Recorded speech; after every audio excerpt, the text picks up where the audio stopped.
Jeg hedder Astrid Olina, og jeg er musiker, digter og komponist. Jeg er særligt draget af det eventyrlige og elsker at skabe musik og fortællinger inden for denne genre. Derfor vil jeg først og fremmest kalde mig selv for en eventyrmager. En, der skaber magiske fortællinger.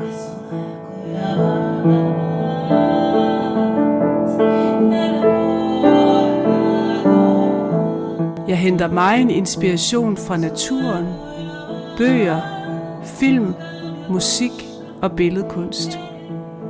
Min musikalske inspiration kommer fra mange forskellige typer musik, og derfor kan jeg godt lide, at den enkelte sang får lov til at gå i den retning, som den vil, uden at være bundet til en bestemt opskrift.